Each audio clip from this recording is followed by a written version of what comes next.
Tu penses que les animaux sont moins intelligents que nous? Et si je te disais que certains planifient l'avenir, se reconnaissent dans un miroir, pleurent leur mort, et que très honnêtement, on est loin d'avoir tout compris à ce qui se passe dans leur tête. Aujourd'hui, on va plonger dans le cerveau de plusieurs animaux qui défient complètement ce qu'on croyait savoir sur l'intelligence. Et tu vas voir qu'après cette vidéo, tu ne regarderas plus jamais ton chat, un corbeau ou un éléphant de la même façon. Reste bien jusqu'à la fin, parce qu'on va relier tout ça à ton propre animal, là, à la maison.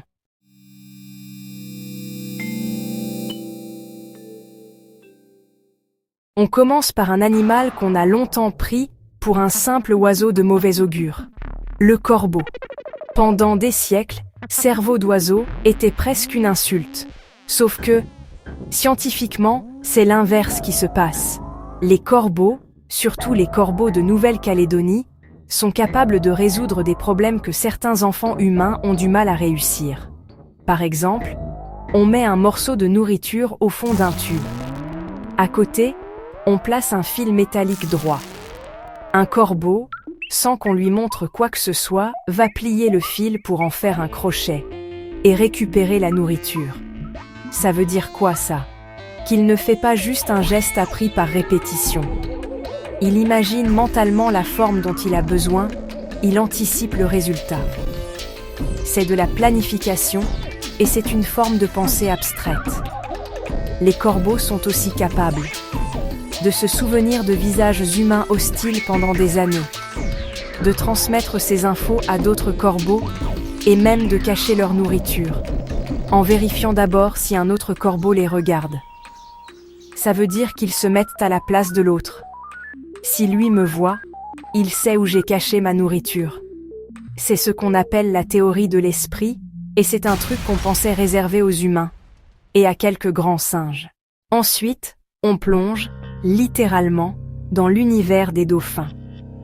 Les dauphins ont un cerveau énorme par rapport à la taille de leur corps, avec un cortex très développé, notamment dans les zones impliquées dans les émotions et les relations sociales. Un fait qui me fascine. Chaque dauphin a une sorte de nom, un sifflement signature, unique, que les autres utilisent pour l'appeler. Ils sont capables de se reconnaître dans un miroir, se souvenir d'autres dauphins qu'ils n'ont pas vus depuis 20 ans, former des alliances complexes entre groupes. C'est de la politique, en fait. Et puis, il y a l'empathie. Des dauphins ont déjà été observés en train d'aider des individus blessés à remonter à la surface pour respirer, parfois même des animaux d'autres espèces.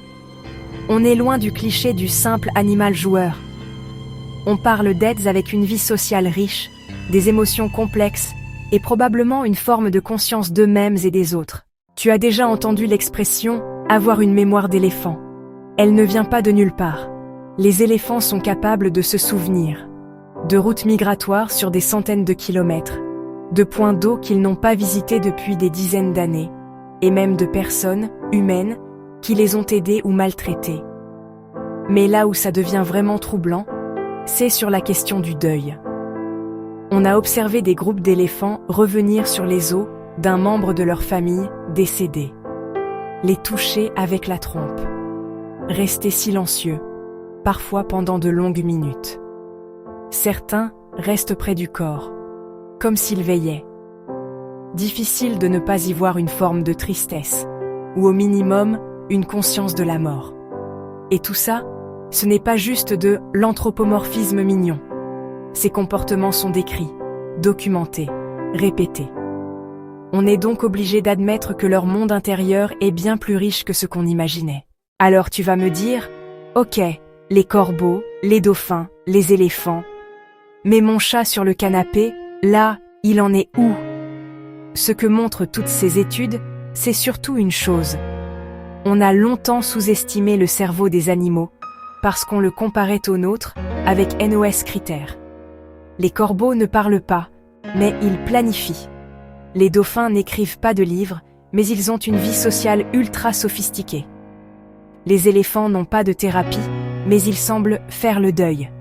Ton chat ou ton chien, eux aussi, ont un monde intérieur, des émotions, des attentes, des stratégies qui ne sont pas moins que les nôtres, juste différentes. Par exemple, ton chat qui te fixe sans cligner des yeux, ton chien qui vient se coller à toi quand tu es mal, est-ce que tu le vois toujours comme un simple réflexe?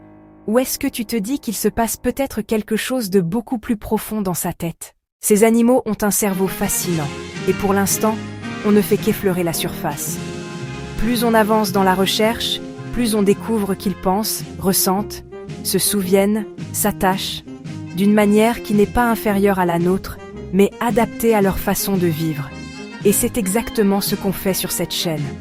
Décoder ce qui se passe dans la tête des animaux pour que tu comprennes enfin ce qu'ils ressentent et pourquoi ils agissent comme ils le font.